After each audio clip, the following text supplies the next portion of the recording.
რომ სიცოცხლე ერთი პლანეტით შემოიფარგლება.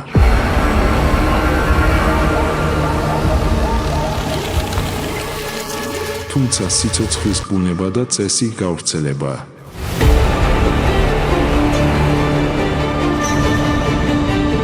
ახალი ჰორიზონტების ძიება. უცხო ნაპირებზე გზის გაკვლევა. ახალი მიწების ძიება.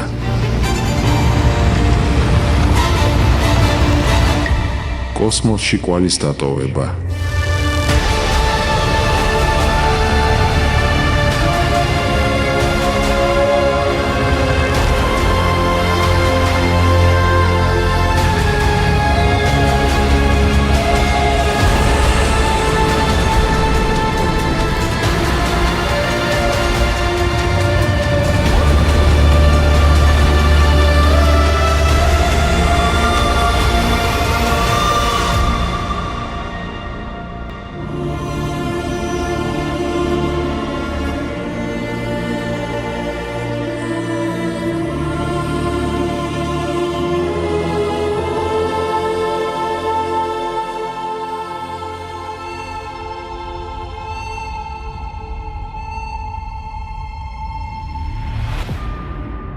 დროში 4.4 მილიარდი წლით უკან რომ გვემოგზაურა, შესაძლოა დედამიწა სიცოცხლის მომავალს ახლად არ აგვერჩია. მაშინ ის ქაოტური, ცეცხლოვანი და არასტაბილური პლანეტა იყო. მარსი კი უფრო პატარა და სწრაფად გაგრილებადი პლანეტა, რომელმაც ბევრად ადრე ჩამოაყალიბა მყარი ქერქი და თხევადი წყლის სისტემა. ეს ყველაფერი მას სიცოცხლის გაჩენისათვის საჭირო პირობებს დედამიწაზე დაახლოებით 100 მილიონი წლით ადრე აძლევდა. მარსის მეტეორიტებისა და როვერების მიერ მონათხრობით ვიგებთ, რომ წითელი პლანეტა ოდესღაც ცოცხალი იყო. გააჩნდა მდინარეები, რომლებიც უძველეს ხეობებში მიედინებოდნენ. ახლანდელ კრატერებში ტბები სახლობდნენ და შესაძლოა ჰქონდა უზარმაზარი ოკეანე, რომელიც ჩრდილოეთ ნახევარსფეროში უნდა ყოფილიყო გადაჭიმული.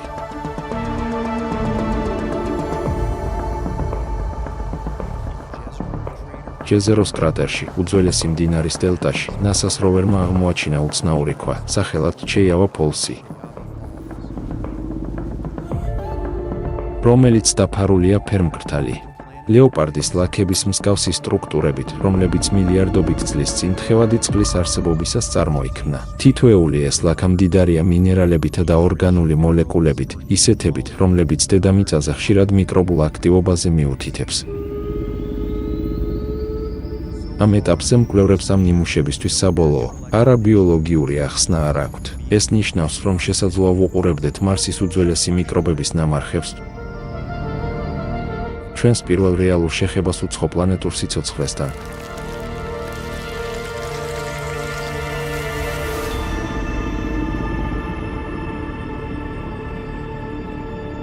მაგრამ თუ მარსზე სიცოცხლე მართლა არსებობდა, ის სასტიკი გამოცდის წინაშე დადგებოდა. პლანეტის ზედაპირი დაახლოებით 300 მილიონი წლის განმავლობაში ასტეროიდების ინტენსიურმა ქარიშხალმა დააზარალა.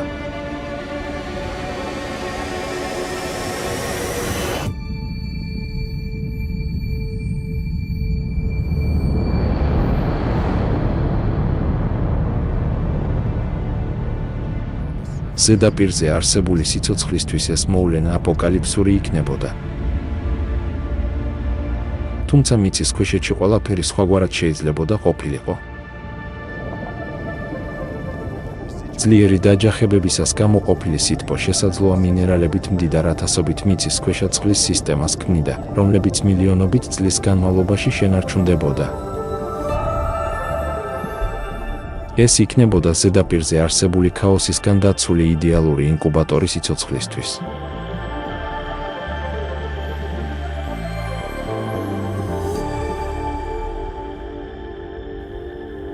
შეჯახებებს კიდევ ერთი შედეგი ჰქონდა.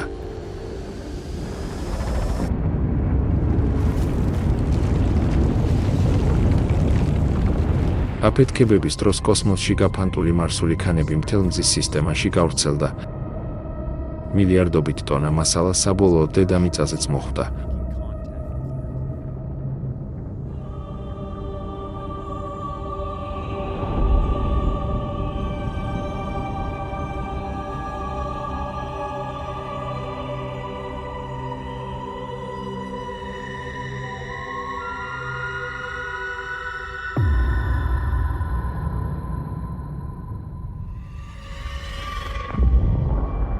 დაახლოებით 13,000 წლის წინ ერთ-ერთი ასეთი ქვა ანტარქტიდაზე დაეცა.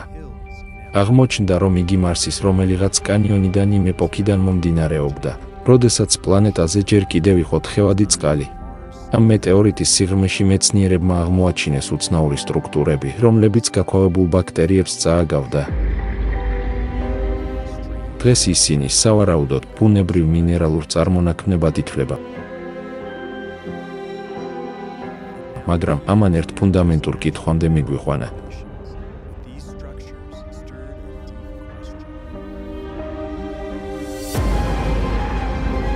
იქნებ დედამიწაზე მხოლოდ მარსის ქანები კი არა, მარსის სიცოცხლეც მოხვდა?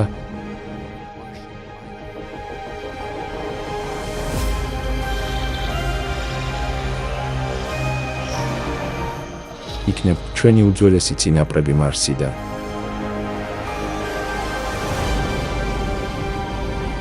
ან კიდევ უფრო შორიდან მოვიდნენ? ეს არის პანსპერმიის თეორია. იმისთვის, რომ ეს თეორია რეალური იყოს, სიცოცხლეს სამეტაპიანი ჯოჯოხეთური მოგზაურობა უნდა გადაეტანა.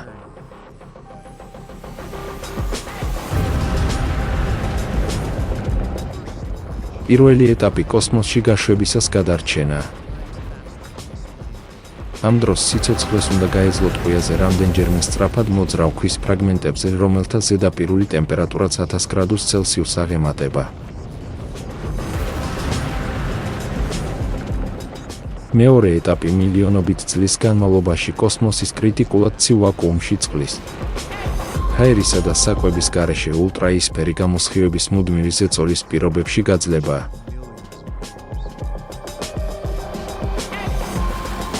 ასეთი ტიპის დასხივებას დნმ-ის დაშლა შეუძლია.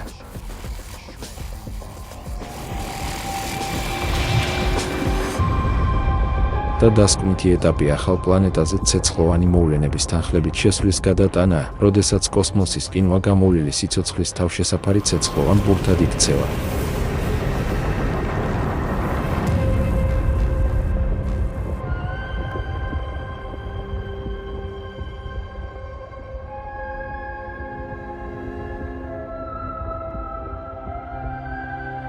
და სიცოცხლე მაინც პოულობს გზას.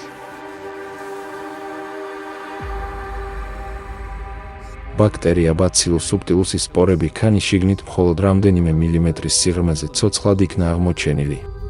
მაშინ როცა მისი ზედაპირის ტემპერატურა 400 გრადუს ცელსიუსს აღემატებოდა.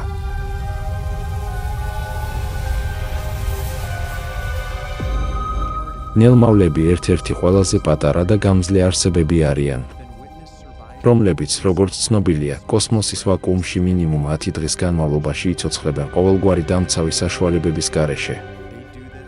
ისინი ამას უნიკალური ცილის დახმარებით ახერხებენ, რომელიც მათ დნმ-ს დამცავი ფარივით ეხვევა გარსთ.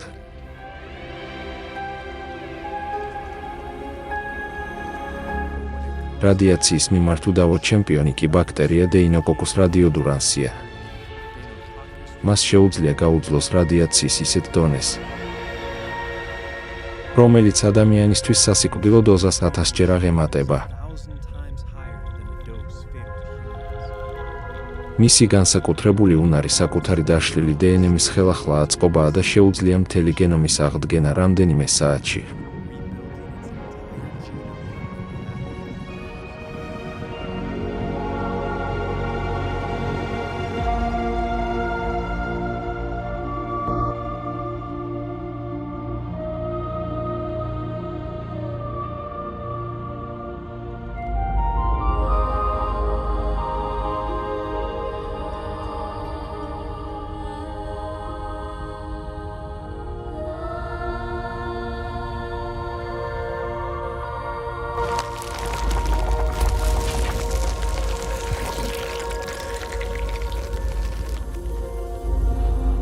მკვდარი მიკრობული ნარჩენებიც კი შეიცავენ დნმ-ის ფრაგმენტებს, ინფორმაციის ძვირფას ნაწილაკებს.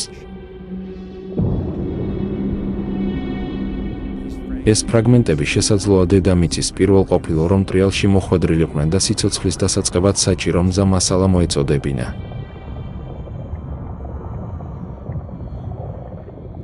ეს ნეკროპანსპერმიის თეორიაა.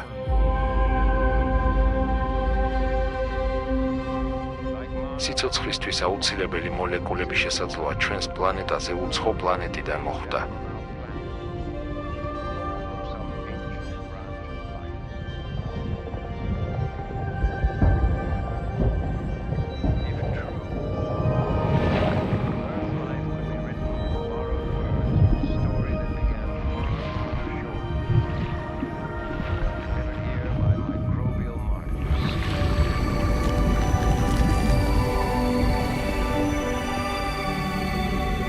შესაძლოა.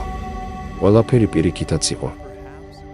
შესაძლებელია, რომ დედამიწა იყო სიცოცხლის აკვანი და სხვა პლანეტებზე მისი მოგზაურობის საწყისი წერტილი. დედამიწიდან მარსზე ათობით მილიონი ქვის ფრაგმენტი მოხვდა.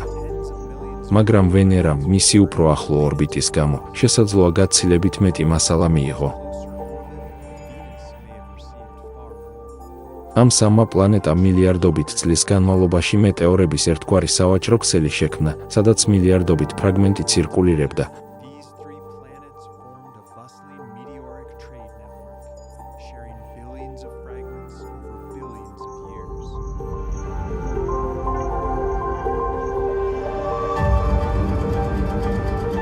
ზოგიერთი ეს ქვა იუპიტერამდე და მის თანამგზავრებამდეც აღწევს. შესაძლოა მათ მიწისქვეშა ოკეანეებშიც კი იყვნენ ეს ფრაგმენტები ჩამარხული. ითვლება, რომ სატურნმაც მიიღო დედამიწის მილიონობით ფრაგმენტი და ნაწილი თანამგზავრ ტიტანის მეთანის ტბებშიც მოხვდა.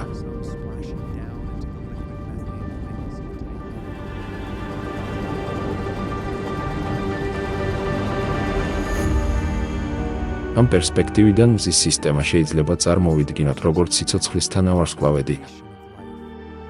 ასტეროიდების პლანეტათა შორისი გზატკეცილი, რომელიც დაკავშირებულია ბიოქიმიური ქსელით.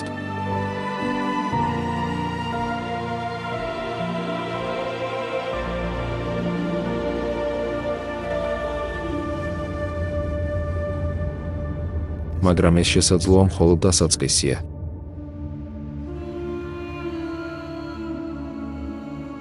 სიცოცხლე შეიძლება გავრცელებული იყოს არა მხოლოდ პლანეტებს შორის, არამედ მთელ ვარსკვლავურ სისტემებს შორის.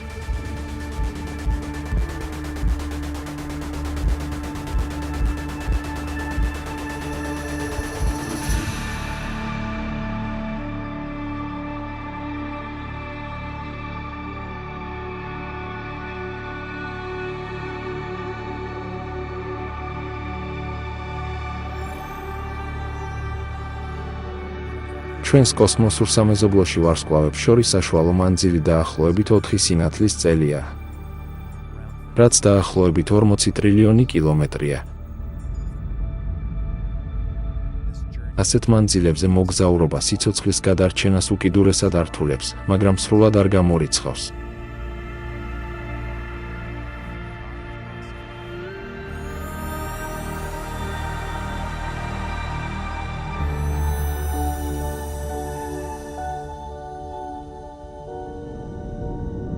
კვლევები აჩვენებენ, რომ 100 სანტიმეტრის სისქის ქანებში დაცულ მიკრობებს შეუძლიათ გაუძლონ ღრმა კოსმოსის გამოსხივებას ათობით მილიონი წლის განმავლობაში.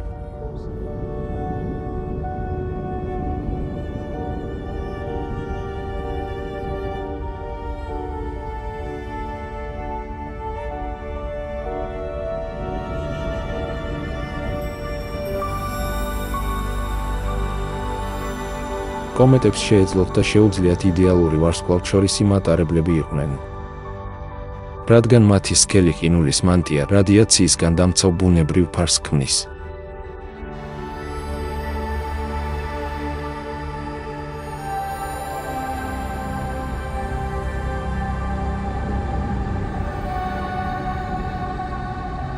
და მაინც საუკეთესო გზა ვარსკვლავებს შორის სიცოცხლის გადასატანად მათი ერთმანეთთან სიახლოვეა.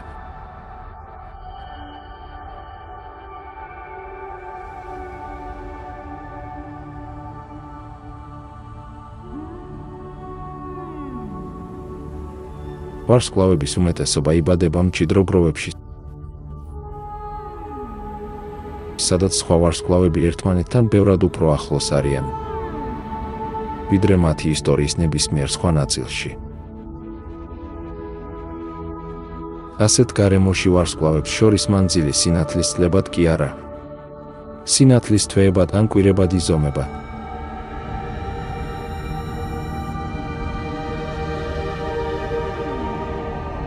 ჩვენ იმზეც ასეთ გარემოში გაჩნდა.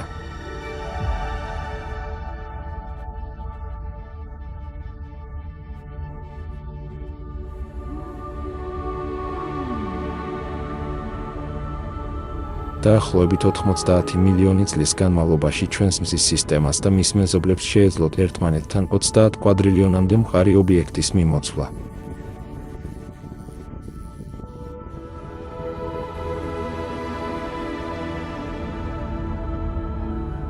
ახალგაზრდა დედამიწიდან 200 მილიარდამდე ქვამშესაძლოა სხვა ვარსკვლავურ სისტემებამდეც მიაღწია.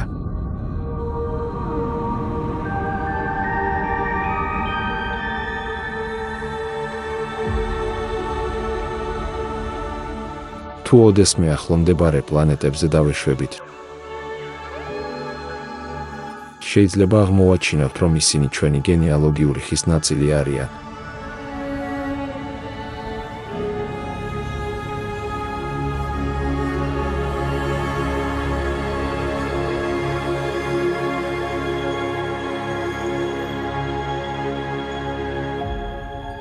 ზოგიერთი ვარსკვლავური გარემო კი კიდევ უფრო მჭიდროდ არის დაკავშირებული.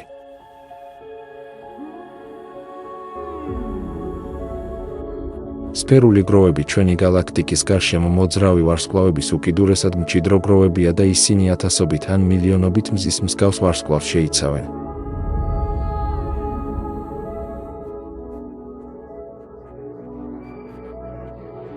ასეთ გროვებში ნებისმიერი პლანეტის ღამისცა მუდმივად ათასობით კაშკაშა ვარსკვლავით იქნებოდა განათებული.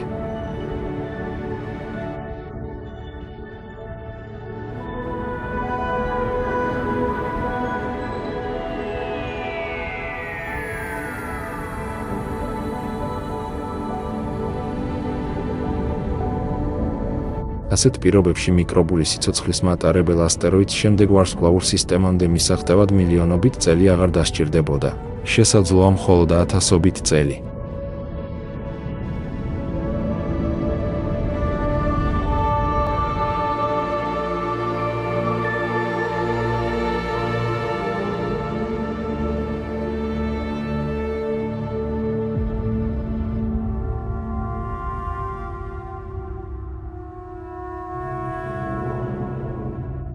ჩვენს გალაქტიკაში ტრილიონობით მოხეტიალე პლანეტა ცარიელ წყვდიათში მარტოა.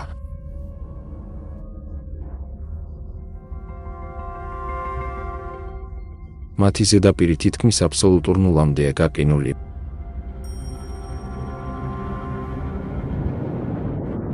მაგრამ სიღრმეში ზოგიერთს შესაძლოა გამდნარი ბირთვი და მიწისქვეშა ოკეანე ჰქონდეს. რაც იდეალური თავშესაფარია ვარსკვლავთშორისი მგზავრებისთვის.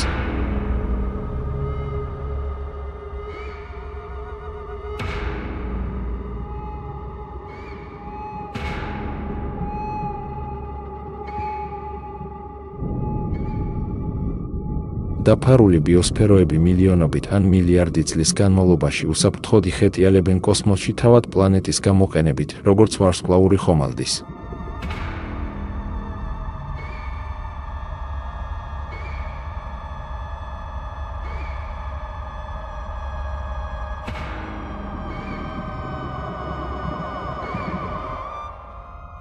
იღბლიანთაგან ზოგიერთმა შეიძლება სრულიად ახალ გალაქტიკაშიც კი ჩააღწიოს, რაც პანსპერმიას გალაქტიკად შორის მოვლენად აქცევს.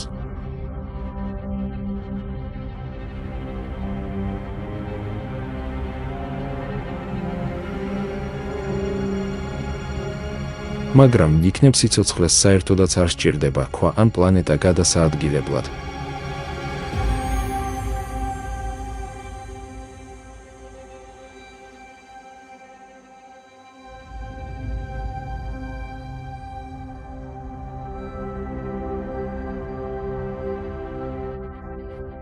ცოცხალი გარსის შექმნით, რომელიც სითბოს შეინარჩუნებს და რადიაციას დაბლოკავს.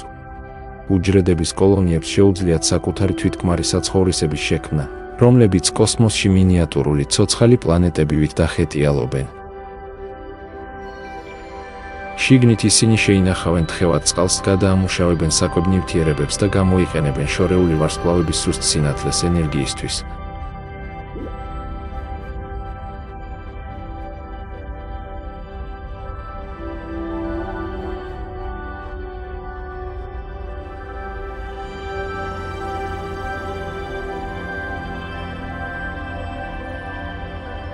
რამდენიმე მეტრის ზომის შენარჩუნების შემთხვევაში, ასეთი სტრუქტურები საკმარისად მტკიცე იქნებიან წნევის შესანარჩუნებლად და საკმარისად მსუბუქი, რათა კოსმოსში პლანქტონის მსგავსად იტივტივან.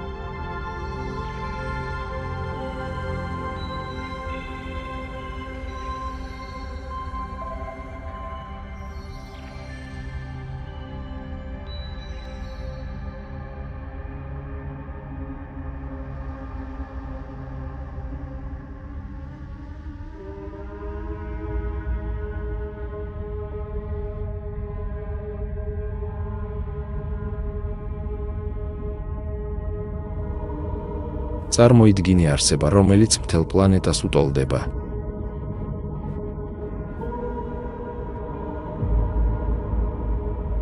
ის მშვიდად გადაადგილდება სიცარიელეში, ხელმძღვანელობს შინაგანი ორგანოთი, რომელიც შორეული ვარსკვლავების სუსტ გრავიტაციულ მიზიდულობას აღიქვამს.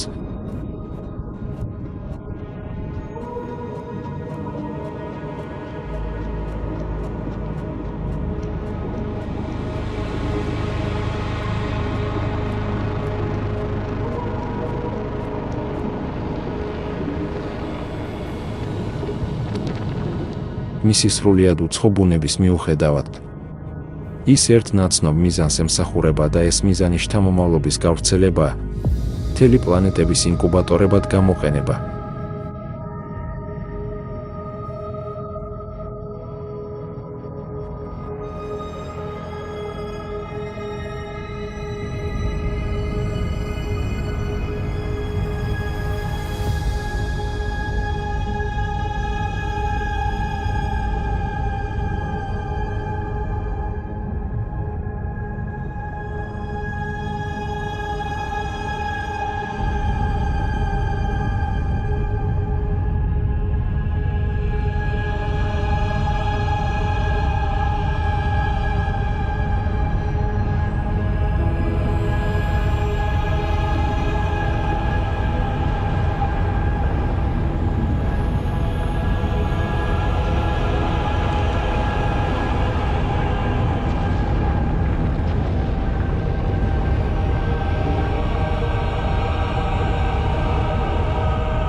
განვითარებულმა ცივილიზაციებმა შესაძლოა სიცოცხლის თესლი მთელ სამყაროში გაავრცელონ.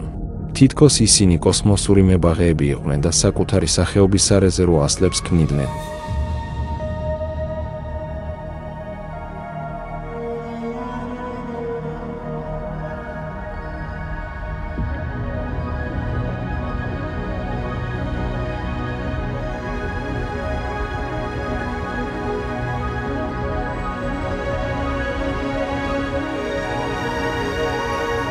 და აკვირდებოდნენ, თუ როგორ იდგამს მათი შთამომავლობა ფესვებს სხვადასხვა პლანეტებზე.